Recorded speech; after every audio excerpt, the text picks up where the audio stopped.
Probably were not expecting to see me in full robes this morning, but because today is one hectic, crazy day for us at Treeleaf. With morning pun, we've got this practice this morning. Um, in the afternoon, we have the ordination of our good friends Seikan and Dogaku. Hi, Kiri. And then we have the Fusatsu at the end of the day. So it's a full day of, hi, Mandy. I can't get even through like the full sentence. We have the Fusatsu in the evening, so there's a lot of activity. And because Kote will be doing the Fusatsu, will be leading the practice for the Fusatsu this afternoon, he asked me to lead the practice this morning, which is why I'm back here and not sitting calmly with the rest of you. Today is also our monthly Zazenkai, which means at the end of this, we're doing a little talk. I'm sorry about that. And we're doing a little talk and a little discussion. Hopefully I can incite you for a little bit of a discussion this morning. We're going to be looking into qualities of the mind that allow us to live like gods. I know you have no idea what that's about, but that's the whole point. I'm glad to see all of you this morning. There's a lot of you here. I invite you to go take your place at wherever you sit. Make yourselves comfortable. Let go a little bit of any concerns that you might have. We're starting a brand new day. And I wish you a good practice this morning.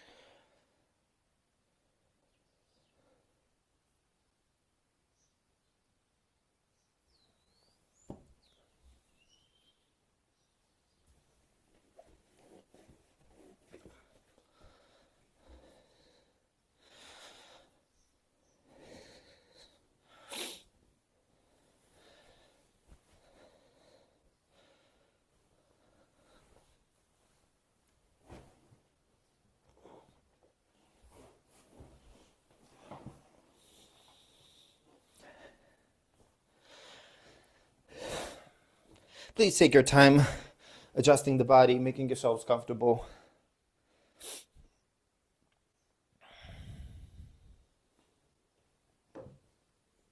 At the end of the first sit, as always, you all know this, you've been here before, we recite together the verse of the robe. If you don't have a robe, you sit in gasho, we chant together, and then you can get up and start walking KINHIN as the others are placing on their okesa or rakusu.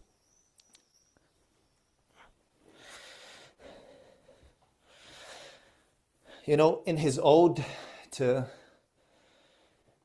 Zazen, in the very beautiful Zammai o Zammai, the samadhi that is king of all samadhis, Master Dogen, does a thing that he kind of never does.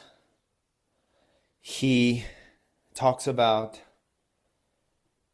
at the very moment of sitting, one should investigate certain things. Now, there's discussion about whether the translation says at the very moment of sitting, investigate, or whether it says investigate if at the very moment of sitting, these particular things are happening. Different translations put it in a different way. Nishijimaru, she says, at the moment of sitting, investigate. And what should one investigate? Master Dogen says, if the universe is tall or wide, if the sitting is a leap, or if it's brisk, if it's lively, whether we're sitting within the body or the mind, there's a lot of things there that he encourages. Now, don't misunderstand it. He does not say spend your sitting thinking about things. But the mind never stops. You don't need to use your thinking mind in order to be aware and be present with what's happening. The idea is this is not dead sitting. It's a sitting which allows everything. Our sitting is one that allows us to see, even if we don't add labels, or we don't discriminate, or we don't latch on to those thoughts, but we see. Eyes horizontal and nose vertical. We see the arising and passing of dharmas. So the point is, this is brisk and lively, energetic sitting. So remain awake. Be vigilant.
大祭伽大不可所福伝ね非分如来行行動諸修上 robe of liberation boundless field beyond both form and formless wearing the Tathagata's teachings, vowing to save all sentient beings. Dai Sai Gada Puku無所福伝ね非分如来行行動諸修上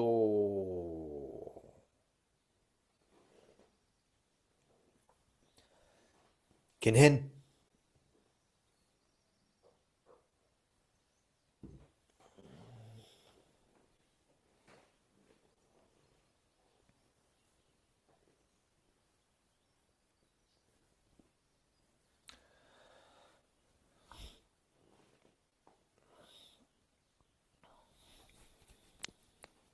Please remember that our sitting is a sitting not just of the mind and not just of the body. It is a sitting of body-mind. And sometimes, hopefully, it is a sitting of body-mind dropped off. But our sitting is not just a seated sitting. Within our practice, you see, we also walk our Zen. So please approach this KINHIN the same way you did ZAZEN just a few minutes ago. Pay attention. Pay attention to the feet synchronizing with your breath. Pay attention to the eyes 45 degrees down. Pay attention to the movement, the connection with the ground itself. With every step, you've arrived precisely where you want it to be.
Zazen.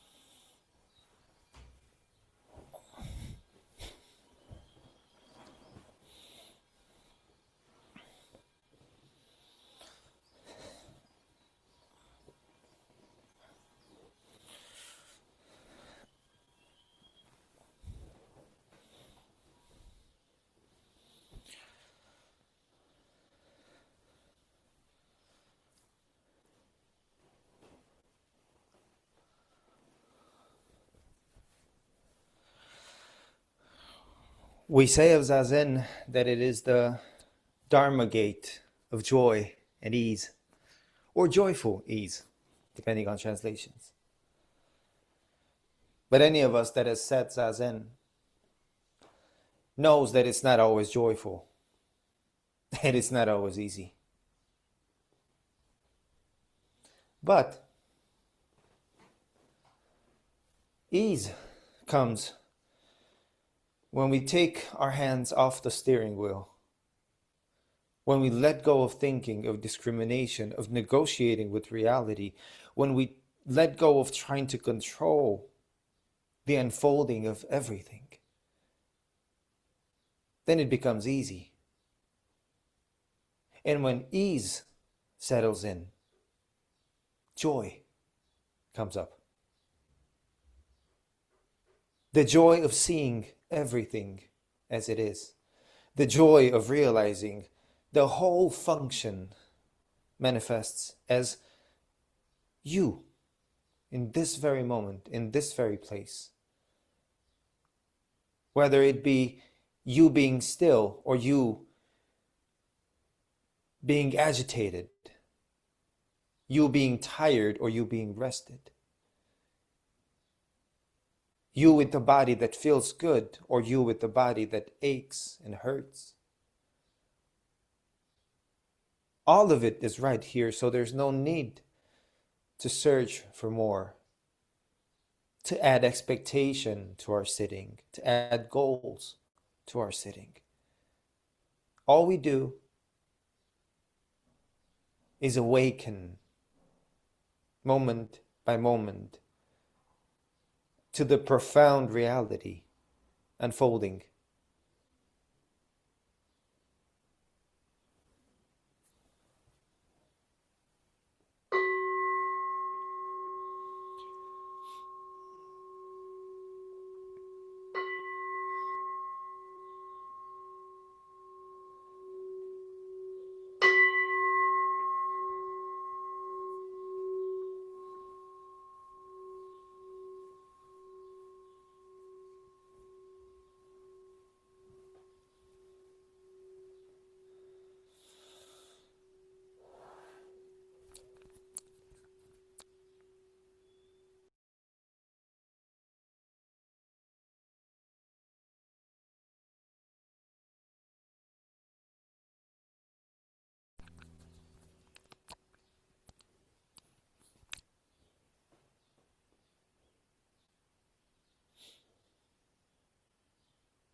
As you're slowly getting up, getting the body back into motion, as you're fluffing your cushion, take advantage of the moment to reflect a little bit.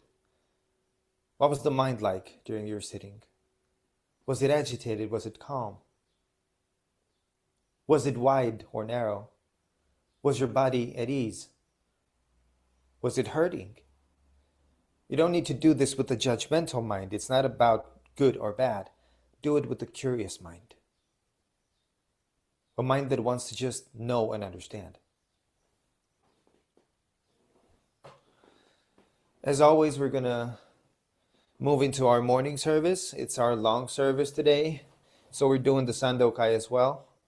We just need a minute to prepare ourselves. If you can stay for this and then for the talk afterwards, it would be absolutely wonderful.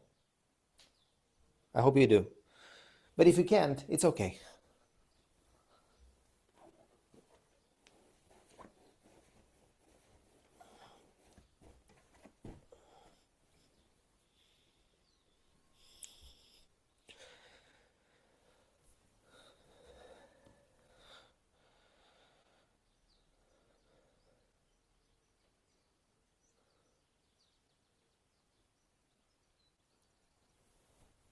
Okay.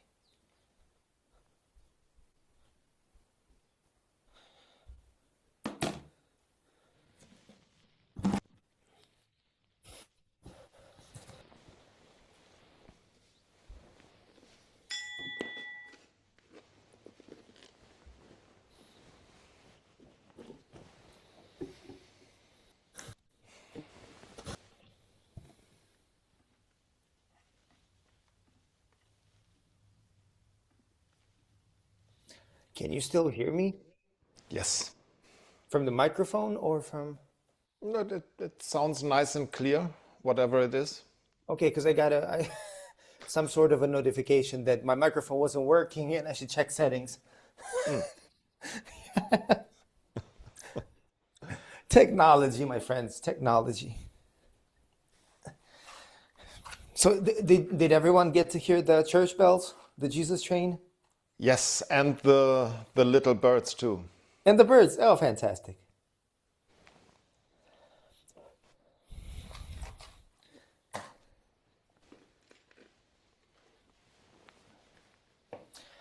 As always,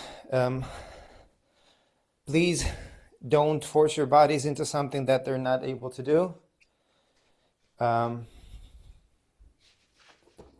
Feel free to stand if you wish for the chanting, but the long service is always difficult for the body.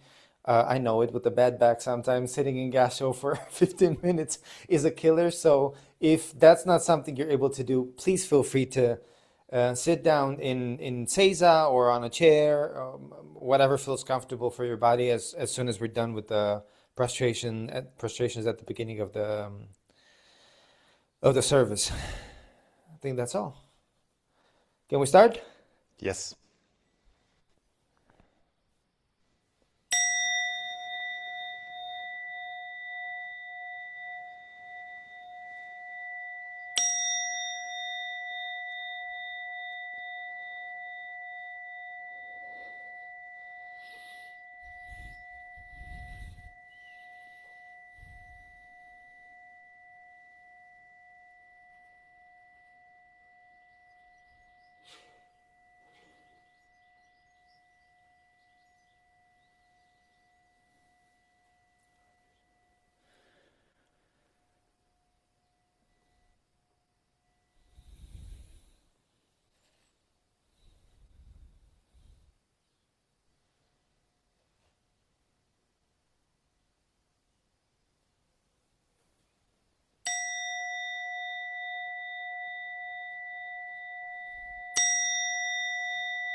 Makahanya haramita shingyo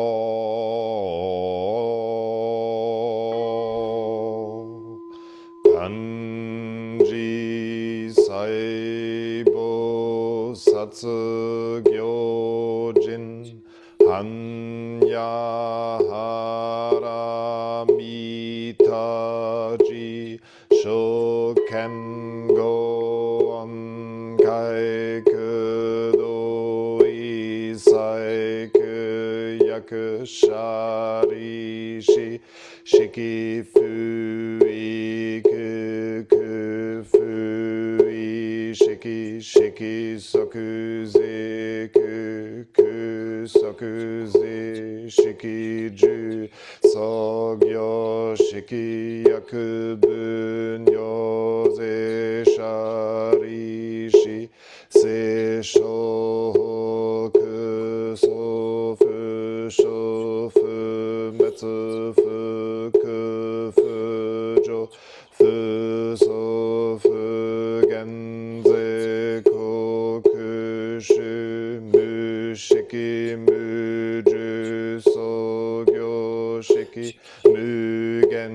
nibi se shin Mushiki shoko misoku mugen kai nai shi mu ishiki kai myo yaku myo jin nai shi muro shi yaku muro shi jin mukushu metsuro mushi yaku mutokui mushotoko odai satai hanya haramitako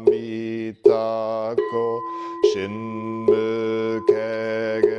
mukege ko mukufu Onri isai tendo musoku gyone hanzanze shobutsu e hanya haramitako tokuwa nokutara samyaku sanbodai kochi hanya haramita tsedai jinchu tsedai myoshu tsemu joshu tsemu todoshu nojo isaiku jinjitsu fukoko setsu hanya haramita shu saku setsu shu vatsu gyate gyate hara gyate haraso gyate boji sowaka hanya shingyo.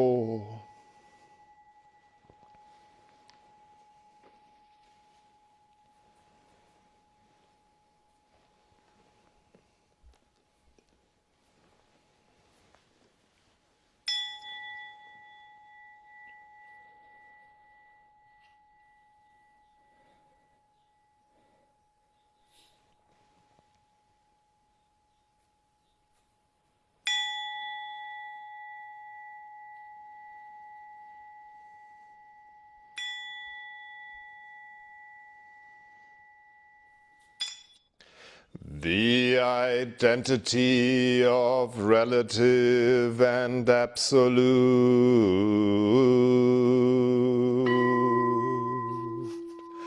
The mind of the great sage of India is intimately conveyed west and east, while human faculties are both wise or dull. In the way there are no northern or southern ancestors.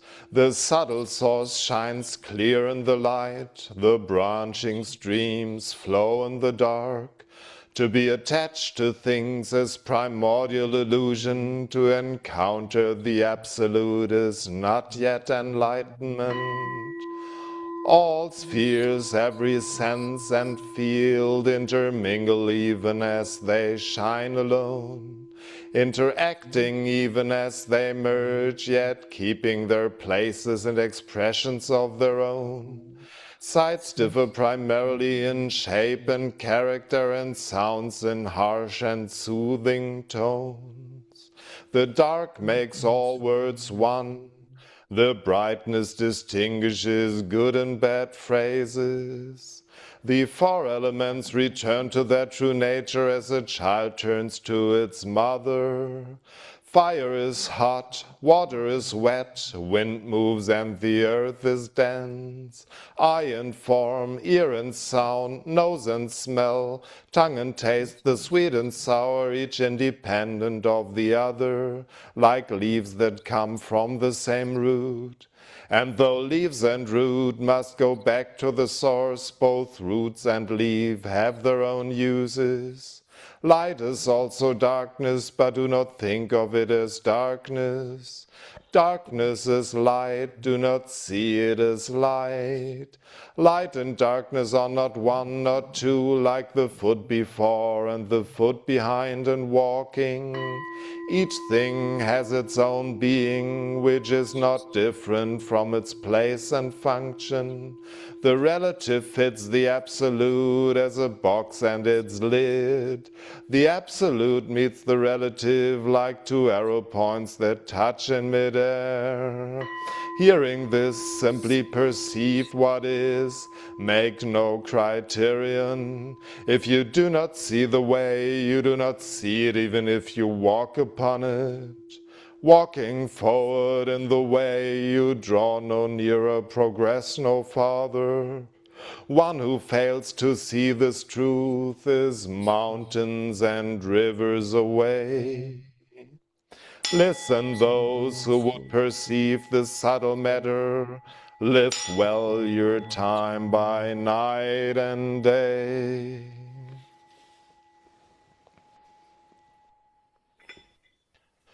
Buddha nature pervades the whole universe, reality existing right here now. In reciting the heart of the perfection of great wisdom sutra and the identity of relative and absolute, we dedicate our sincere efforts to Shakyamuni Buddha, honored one, the historical Buddha and teacher, and to those ancestral teachers, Eihei Dogen, honored one, Soji Keisan, honored one, all successive honored ones up until Zuigaku Rempo, honored one, and Gudo Wafu, honored one, and to all other honored ones throughout history, same yet diverse honored ones whose names have been forgotten or left unsaid. We also dedicate these efforts to the three treasures, Buddha, Dharma, Sangha, to all awakened ones and teachers in all places and times. We especially seek tranquility and well-being for all creatures now suffering or ill in health. May they be serene through all their ills. May their lives be at peace and wisdom pervade the darkness of ignorance. We dedicate our hopes and aspirations to all victims of war and violence and natural events, to the injured and to all families touched by these tragedies, to the healing of hatred in all countries and among all peoples, to the wisdom and compassion of our world leaders, to the peace of the world and harmony of all beings. Thus let the harmful effects of words, thoughts and actions be dispelled and compassion bloom in perpetual spring. May we all realize and live the enlightened way together. All Buddhas throughout space and time. all bodhisattvas, mahasattvas, maha prajna paramita,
all harmful acts, words and thoughts ever committed by me since of old, on account of beginningless greed, anger and ignorance, born of my body, mouth and mind. Now I atone for them all.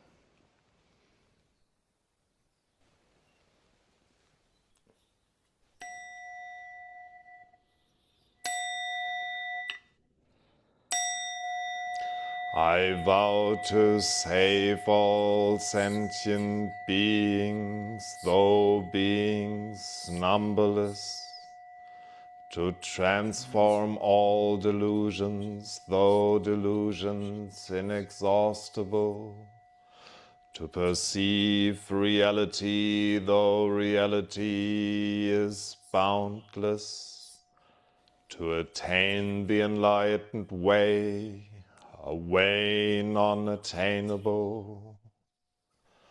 I vow to save all sentient beings, though beings numberless, to transform all delusions, though delusions inexhaustible, to perceive reality, though reality is boundless, to attain the enlightened way, a way non-attainable.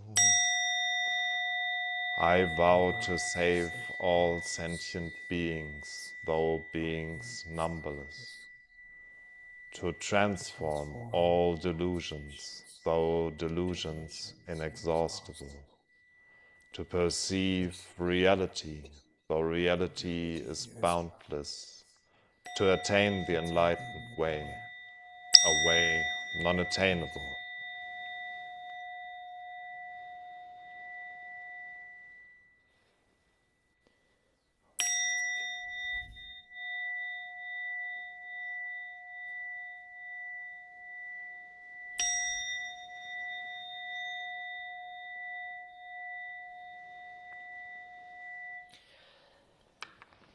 Thank you very much, everyone. Thank you, Kote, for chanting us through Thank you. once more. And you're gonna do it again in the. Oh no, you're not gonna do it again in the afternoon. For Fusatsu, you're just gonna be doshi. I forgot. I appreciate everyone's participation here. This is the moment where we ramble a little bit about the Dharma. So I hope you, I hope you do choose to stay. We just needed a couple of seconds to set ourselves up. Okay.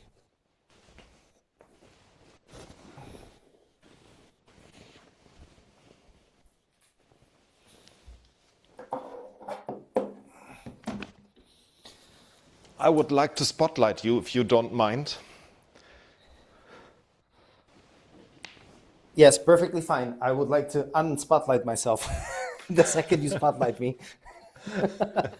I'm not going to be staring in my own face, but yes. No, you shouldn't. That's not a healthy thing. In general. Yeah, that's not quite how we study the self, is it? No. Mirror gazing. Do you want to be recorded? I mean, nah, that's okay. YouTube records it either way. Good. Oh, let me switch my view because I can only see 4 people, and that's unacceptable. Let me see. How do I do that? Oh, there you all are. I can see you now. Okay. Kote, please.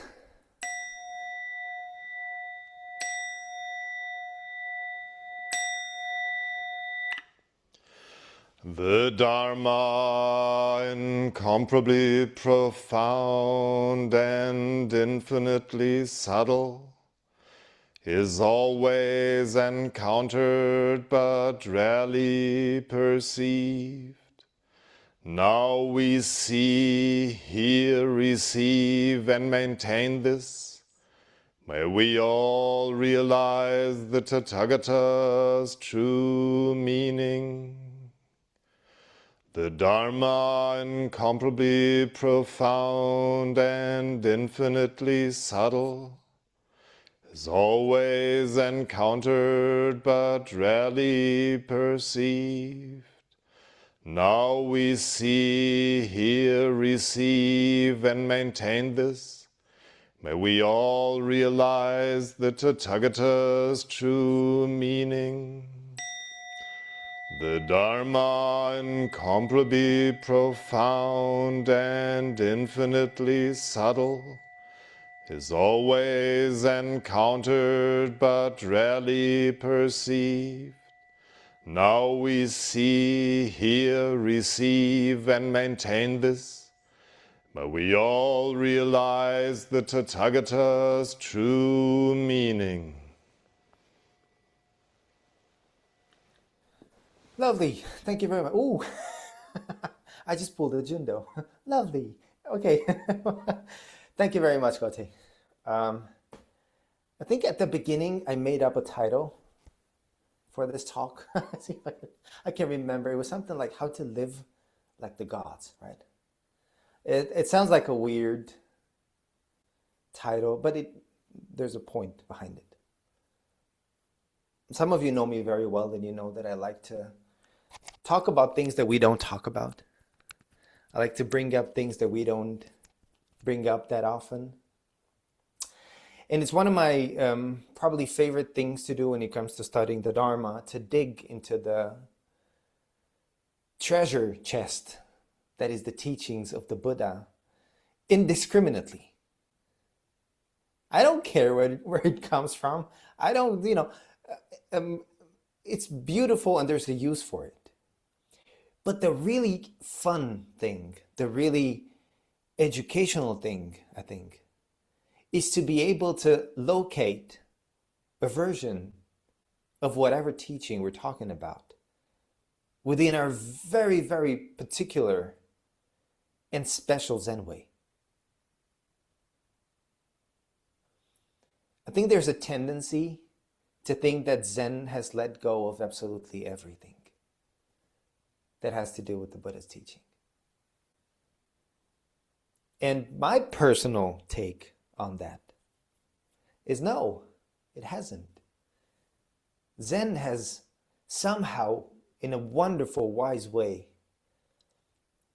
managed to take everything, give it a different shape, and incorporate it into a living practice, a living experience. And so you can throw probably any concept that you can find from Buddhist teachings, from many traditions, and there is some sort of a different face of it within our Zen practice. And that's beautiful, I think. So, because last week during practice with my local group here, I talked about this, I thought it was a fun thing to bring up here today. So, there is in traditional Buddhism, I'm going to call it traditional Buddhism, early Buddhist teachings, there is this, one of the lists of many, many things that appear is 4 qualities of the mind that the Buddha said that all practitioners should develop. And some of you will have heard of these, some of you might not have. But these are called the 4 sublime abodes, or in other words, the 4 Brahma Viharas. And this is not something that we talk about in Zen, right? Not with these words, I think. We don't necessarily bring these up in regular teachings. Does it mean they're not a part of our practice? Well, my point today is to prove in a fun way, not in a theoretical kind of rigid way, but in a fun way to show that yes, they are a part of our practice. And they're very important to our practice. And as Jundo would say, asterisk, when I say practice, I never mean just sitting on the cushion. I mean all of life. Everything that we do from morning to night, where we engage with the Dharma. And we engage with the Dharma all the time. But anyway, these 4 sublime abodes are called the Brahma Viharas, like I said. And this is I believe it's a Pali word, and it's made up of 2 different words, Brahma and Vihara. And Brahma means, on one hand, sublime. On the other hand is the God, Brahma. That was part of the pantheon, I guess, of gods back in the time of the Buddha. Vihara is abode. It can also mean, it's actually used also for monastery within the Pali traditions. And you've heard of these, basically because at Treeleaf, we do practice one of the 4 Brahma Viharas in our own unique, special Jundoish way. But we do it. These 4 Brahma Viharas are Metta, Karuna, Mudita, and Upekkha. In words that we can actually understand: loving kindness, compassion, sympathetic joy, and equanimity. These are 4 qualities of the mind that when we take them as sublime abodes, they kind of imply the idea of existing and living like a god, in a state of like kind of superior mental activity. Let's call it divine existence, however you want to interpret that. And it's basically because they're beautiful qualities. I think those are qualities that all of us would like to embody, right? Let's take them one by one. We start with metta, because that's the one that we actually practice at Treeleaf, right? We do it every monthly Zazenkai. And Jundo guides us through metta for like, 10-15 minutes. It depends on how inspired he feels and how many aliens he wants to bring into the discussion of the beings that we send our loving kindness to, right? But metta is loving kindness. It is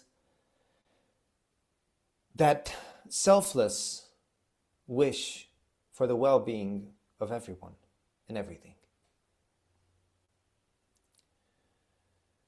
And the way it is taught, metta is, in a way, a very childish kind of quality. When a child feels love for someone. It is absolutely pure. It is untainted by judgments of things. When a child loves you, they just love you. That's all. There's nothing more. There's no judgment attached to that love, to that devotion to someone. They're pure and clean. That's the kind of love that we're talking about when we're talking about metta. That's the quality of the mind that we would like to develop. We would like to develop this desire for the well-being of everyone with no extra mental fabrications attached to that. Then we have karuna, compassion. Nobody here can say that we don't talk about compassion.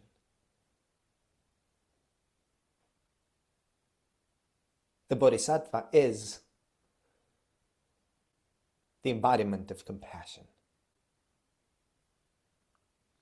Compassion is defined, I think, I'm not sure because I haven't checked, but I think the last time I checked was some time ago, as acknowledging the suffering of others and having an active desire to alleviate that suffering. So compassion has, I would say, and by the way, this is not, don't take this as any kind of rigid theoretical system that's already defined and set in place. No. We're dancing with with these concepts now, right? But compassion to me seems like it has these two different components. Really, really acknowledging, seeing the suffering of others. Really observing it, taking it in. Some schools within our tradition use the term bearing witness, for example. I think we can take that and borrow it for this particular aspect of compassion. We bear witness to the suffering of everyone that we encounter. And at the same time, we feel this drive, this desire to alleviate that suffering. And when we talk about suffering here, I mean, I can't speak for any of you, but suffering, it can be either in the dukkha sense, or it can literally be seeing someone that's crying somewhere, someone that's in emotional distress, someone that's in physical distress, someone that's in need and wanting to put an end to that suffering. Although in the context of karuna, it's more in line with alleviating the suffering of dukkha, right? That conflict between what is and what we would like to be, what we expect from life, when life doesn't give it to us. And compassion is a very important aspect of our practice and of our way. It's always been like that, but compassion, just like everything else within our long 2,500-year-old tradition, has undergone changes. And those of you that are more involved in the book club with the study of the Lotus Sutra, I mean, we've gone into this quite a bit, right? Compassion has taken different forms within the Mahayana practice. Initially, it wasn't an outward quality. It was more pity. It was more taken in the sense of pity for other beings, which is why the Bodhisattva aspired to attain full Buddhahood, so they would bring liberation to all beings. Slowly in time, compassion has taken a bigger and a bigger and a bigger place within our practice. And now it's incorporated into everything we do. And I'll circle back to this in a minute. Hopefully, if I don't forget. That's the intention. Then we have our third Brahmavihara, which is mudita. Mudita is sympathetic joy. how to even describe this? This is our ability to rejoice at the well-being of others, to not resent the good that happens to others. I don't think it takes a lot of explanation to know why that's important. Being able to find joy when someone else is benefiting from something, regardless of whether we wanted that thing or not. There's more that comes into play here. Do we think the person is worthy of that? Do we maybe think that person doesn't deserve whatever they got? That's something that happens to us all the time. We exist within those mental formations, right? Those judgments, those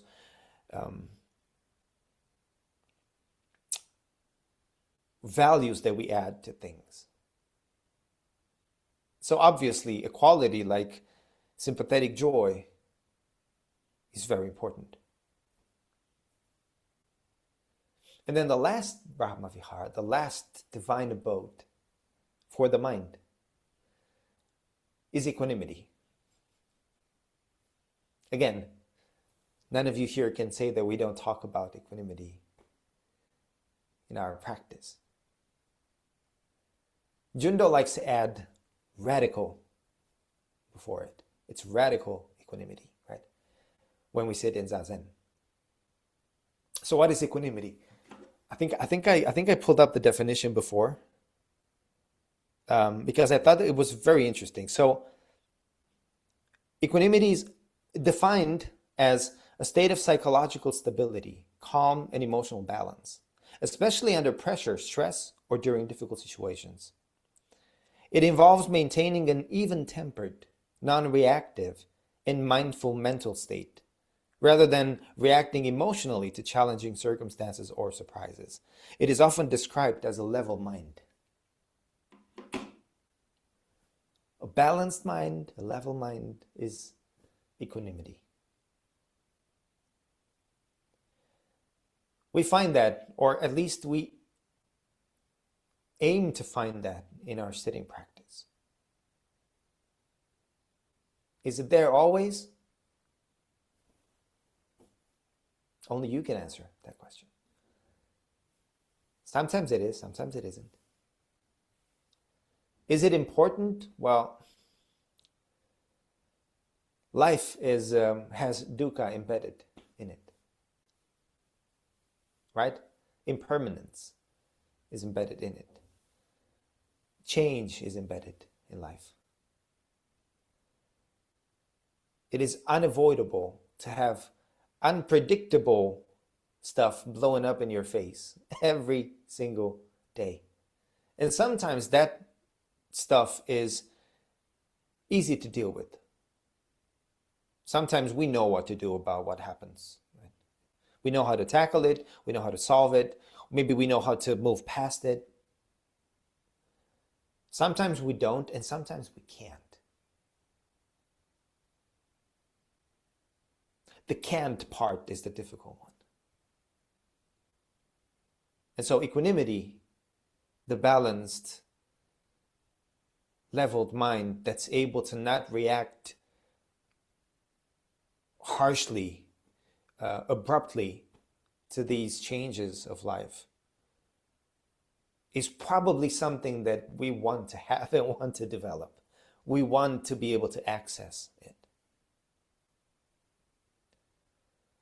So these are the 4 Brahma Viharas that the Buddha taught. Now, I want to go back for a second to how the Buddha taught them. And I'm going to try to... these particular 4 qualities are taught in different sutras, but it's always in the same formulation. And so at one point in the Subha Sutta, which is a sutra with Subha, a disciple, this is allegedly the first time Subha has met the Buddha before he became a disciple. he asks the Buddha about, the Brahmins. Well, actually, it's a longer conversation, but at one point, the Buddha explains to him the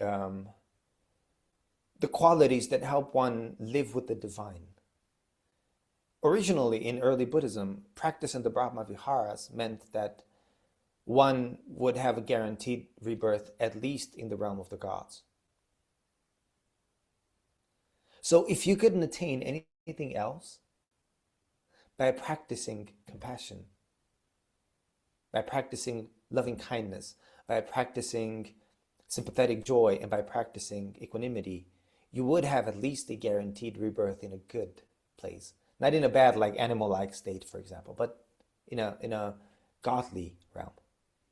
But the Buddha formulated the Brahma Viharas like this. He speaks of the people that have already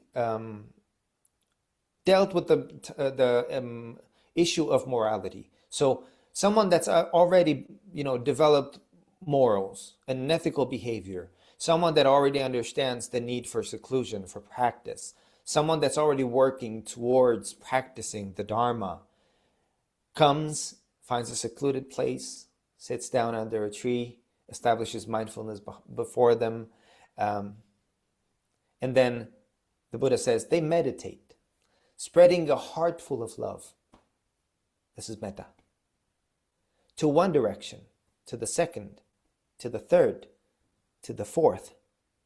In the same way, above, below, across, everywhere, all around, they spread a heart full of love to the whole world.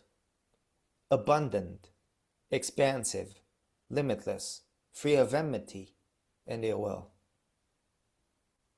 Enmity means hatred. I've always wanted to do this. Junda always, whenever he mentions the word enmity, he always defines it. So this is the formulation that the Buddha gave to the Brahma Viharas. Now, you will notice that it starts with, they meditate, spreading heart full of love and all that. Now, where's Zen, people? We've taken, what? Well, not 2,000, but less than 2,000 years to redesign the practices of meditation in a way. We practice shikantaza, which is our simple, just sitting. In our shikantaza, I mean, we've talked about this is not the purpose of the talk. It includes so much of this.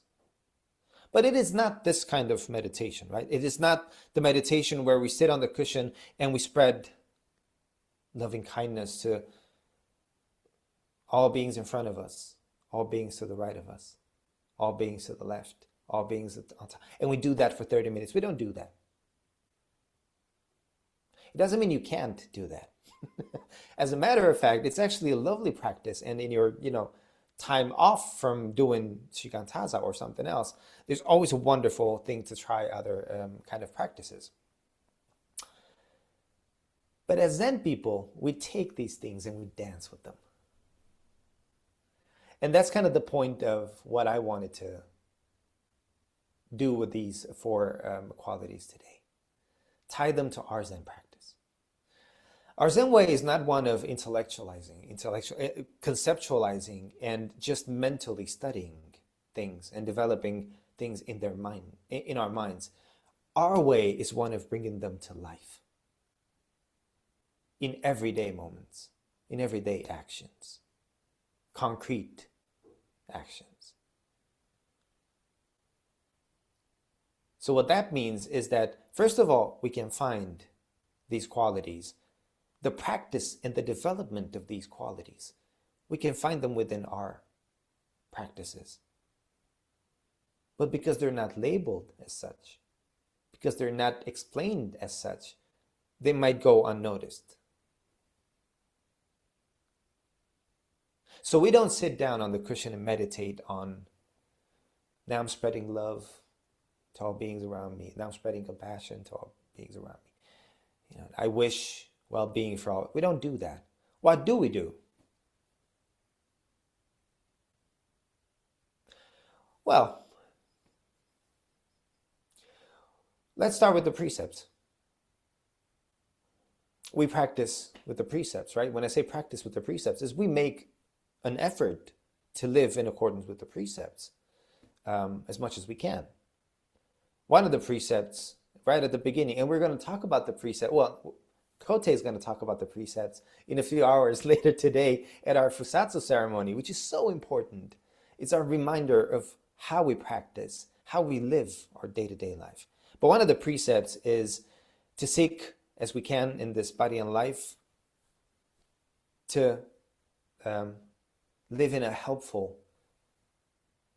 and helpful way, doing good. That precept does not have an asterisk next to it. Only to the people we like. Only to the people we deem worthy of good. No. It says we live in a helpful and helpful way, doing good. To everyone. We practice loving kindness there. When we work with that precept in our day-to-day life, we practice loving kindness. When we try to figure out, how do I wish well to this person that's so difficult in my life, that's causing me so much suffering, that's causing others so much suffering? How do I wish them well? How do I bypass the dislike that I have for this colleague at work that's like the most annoying creature on earth? How do I wish them well? That family member that cannot have one single dinner with the family without bringing up all kinds of unbearable topics of discussion, and they have these weird opinions and unpleasant ideas. How do we love them? That's part of our practice too, isn't it?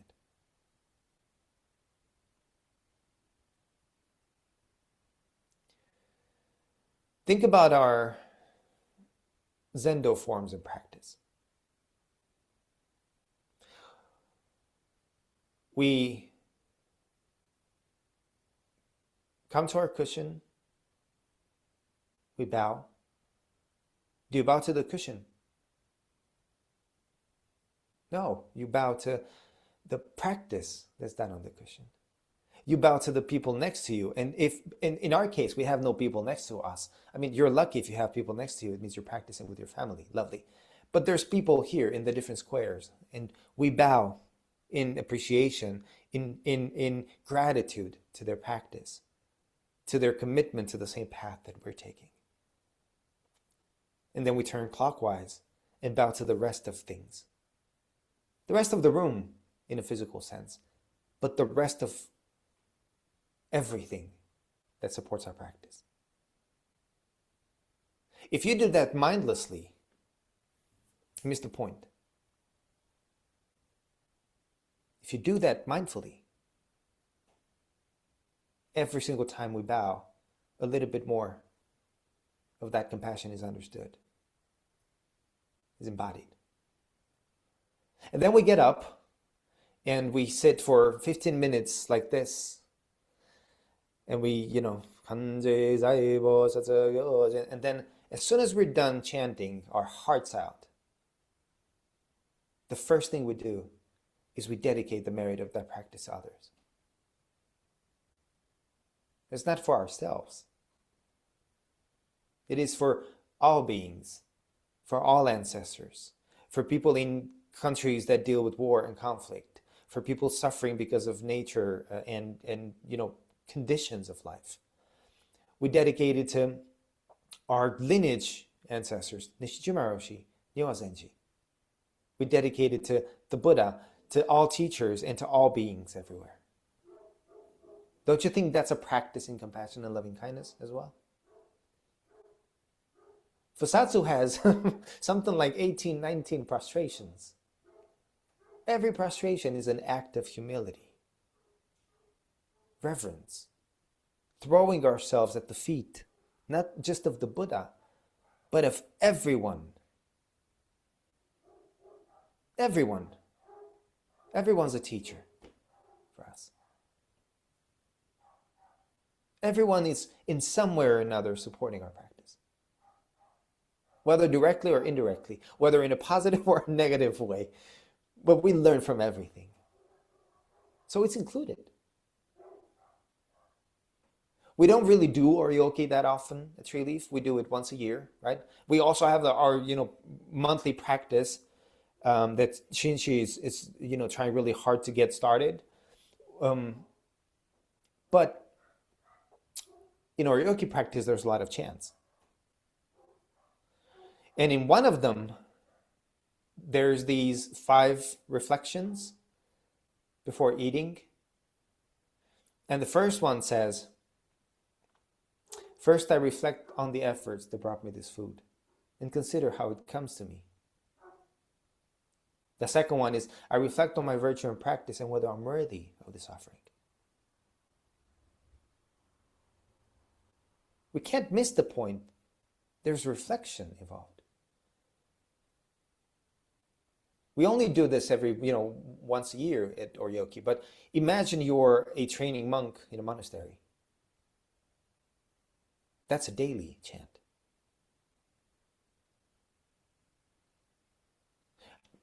I recite that every single time I have a meal, whether it's fast or slow, whether it's in my mind or outwards. But I chant that every day. I reflect on the efforts that brought me this food. Consider how it comes to me. Who's excluded from that? Do I know the kind of people that contributed to putting the food on my table? No. Might there be someone among those people that contributed to putting food on my table that's an absolutely horrifying person? Probably. Do I withdraw my gratitude? No. So we practice all of these qualities, but we do them in an embodied way. We do it in a concrete way, more than a mental exercise. For us, it's tackling every moment of existence, every situation that appears in front of us. We take Zazen off the cushion. We always say that, and I don't think we spend enough time reflecting on what that means. I know I need to spend more time reflecting on what that means. It's not just taking equanimity off the cushion. Equanimity is wonderful, but it's fabricated. It's conditioned. Everything else is conditioned. So when we sit in our Zazen, we try to... Here's how I look at it. We don't fabricate equanimity on the cushion. That's not the point. When Jundo says we sit in radical equanimity, he does not mean fabricated actively. I need to be equanimous. I don't need to judge. I don't need to. That's not what it is. It's a removal. It's an elimination of things so that this equanimity kind of stands and exists on its own. Is it conditioned? It's conditioned by us eliminating things, eliminating the judgments, letting go of thoughts, letting go of discrimination, letting go of preferences, letting go of so many things that we hold on to, this need to negotiate with reality continuously. We let go. And when we let go, what exists, what appears, is that reality of equanimity, of being able to sit in the middle of whatever happens. So my point is to live in a divine way, we need to be kind, compassionate, loving,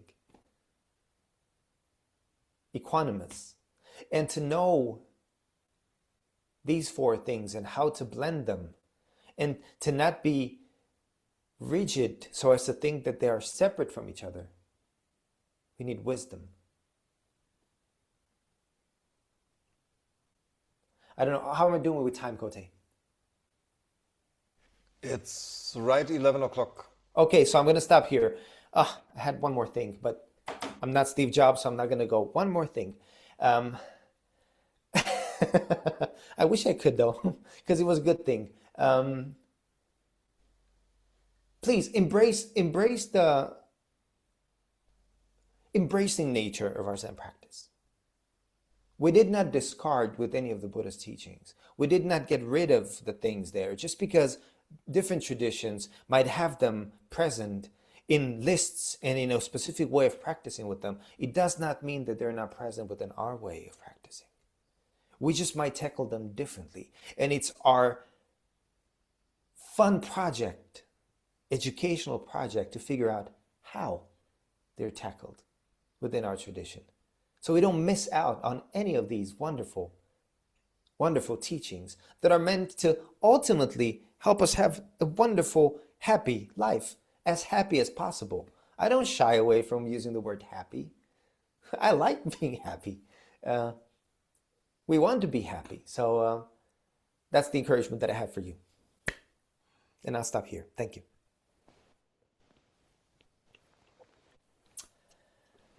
Yeah, Kote, shut the books. May the merits of these teachings penetrate into each thing in all places, so that we and every sentient being together may realize the Buddha's way. All Buddhas throughout space and time, all Bodhisattvas, Mahasattvas, Maha, Prajna, Paramita. Thank you very much. Did you guys notice the beginning of the chant? May the merit of these teachings extend universally to all. Like the Buddha said, left, right, up, down, in a circle. Okay, would anyone like to complain about anything? Okay, go, James. I don't want to complain, although being married is part of that. I've been married to a Theravada Buddhist for 18 years, and I've been in Thailand. And the Brahmavihara is woven in the monks' practice. It's woven into their practice. It's part of the fabric of their society. The monks, until recently, were the social welfare system. They're the ones who would go feed hungry people. If you were suffering, they go into the hospital. People put all this stuff when they have these ceremonies, and there's whole warehouses full of food and things that they give, and then they distribute it to the whole community. So it's not, people think Theravada, they're just like, oh, it's all intellectual. No, it's action. And so that's just, people think, and they do. I went to a Theravada retreat. It was like, and the teacher said, forget all your Zen, you're going to do this. So I said, okay. So it was, it's very deep forms of meditation, but it's meant to practice they're part of social practice. You don't just like think about it. No. And it's a whole different social system. They don't, absolutely. And so, but it's changing now. So, and it's kind of, and that's what I always think, oh, the monks are going around getting stuff. People give them, they use it to support themselves, but they give it they just give it away. Yes. And that's the practice. So it's interesting, but actually I've tried the Chan, the Theravada, I did all these Buddhists. It's pretty much the same deal. Yeah. Okay, I just wanted to mention that. And Brahma he's the creator. He's the one who sees all different forms. Yes. He sees the whole universe and sees all different. But I'm familiar with Hinduism, and he's like the creator of the universe, but he tends to be ignored after that. Yeah. So that's what I just wanted to mention, that we do that too. If you want to practice these things, go feed somebody, go contribute to it, And so I don't really do that much, but I think if we see that as part of our social engaged Buddhism, that's part of that. That's where that comes from. And then the whole Vipassana thing, it's fine of how it mixes in, how it blends in together. It's just how we look at it. They do. Right. So that's all I wanted to comment on. Thank you very much, James. That's a really good observation. It's, what I try to point out is that within the system of practice that we have in Soto Zen, like the kind of seated meditation that we do, we really don't engage in that directly, right? Like it's not, we don't spend 30 minutes together or an hour together practicing specifically, the metta and karuna and upekkha. It does not mean that it's, like you say, Theravada people do it as well, and I appreciate that very much. One of my friends, which is a monk, I know he goes on alms rounds every Saturday, and most of the time they get more food than they need, and that's shared with the community. Compassion and loving kindness is essential to their practice. So thank you very much for bringing that up, James. Maro, go ahead. Just a very quick one. You mentioned that before the Mahayana, the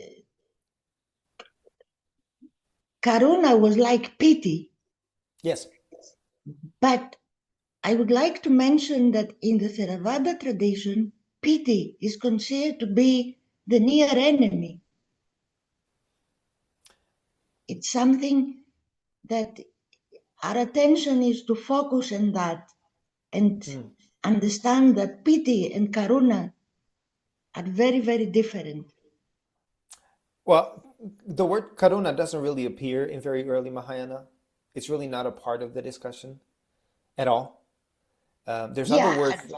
Yeah, there's other words for compassion. There is actually, there is. In very early sutras, it's not really there. Yeah, I just wanted to mention that it has, in the Theravada tradition, is not understood as pity. We don't take it as pity either nowadays. Like we practice with compassion nowadays in the sense of empathizing with the suffering and wanting to relieve it and to help people overcome it in the very beautiful Zen ways that we talk about overcoming suffering. But thank you. Thank you very much. Menmoku. Hi, morning everybody. So I was taught this very, very systematically for the first 7 years of my training. I did a lot of time in Theravada monasteries, and it was taught very much as a system. And it's weird because it's still with me now, even though I don't practice it formally. It'd be very good to spend a period of time really studying this stuff. And so you went into quite deep states of concentration, and it was really used as a system. Like you would see how the mind was today.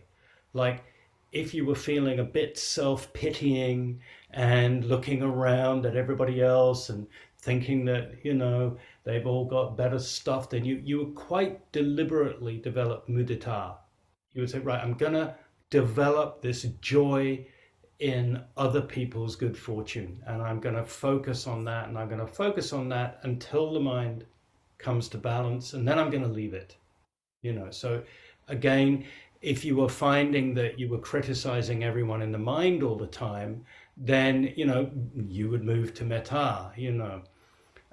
If you found you were getting absolutely heartbroken over the awful suffering that people were going through, you would move to upekkha and reflect on the fact that everybody is simply experiencing the results of their own past actions.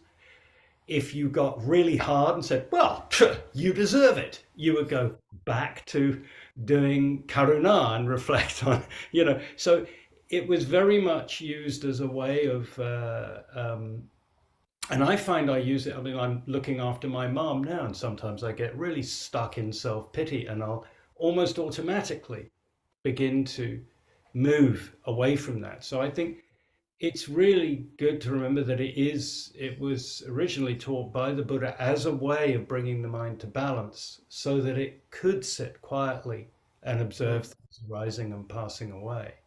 But also, I love the point about, at a certain point I had to go out in the world and actually try and live this out. And that's really important. But, you can live it out in any context. But it's really good, I think, I'm really glad you brought it up, because I think these are really important. It was such an important part of early Buddhism.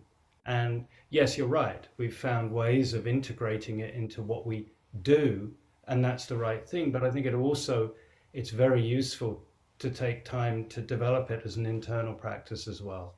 Anyway. There it is. No, absolutely. One of the things that I did not bring up in the talk, because I probably needed 30 minutes more. I wish I had, I mean, I could have taken 30 minutes more, but I'm respectful of your time and your presence here. But, you know, Master Dogen, in his writing, he talks about the 3 different minds that we employ. The joyful mind, the parental or grandmotherly mind, and the magnanimous mind.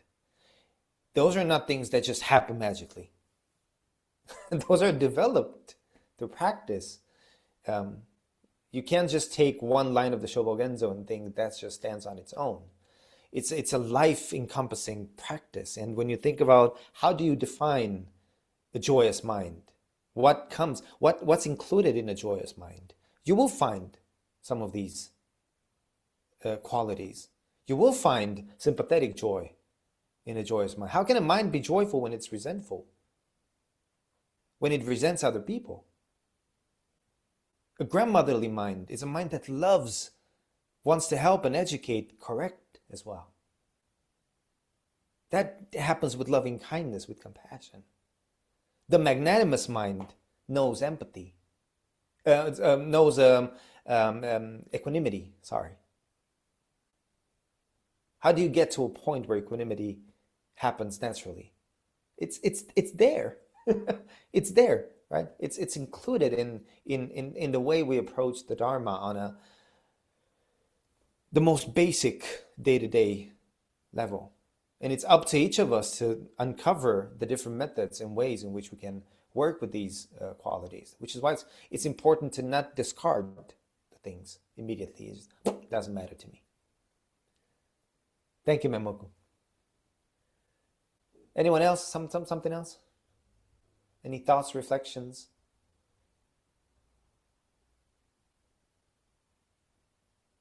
No?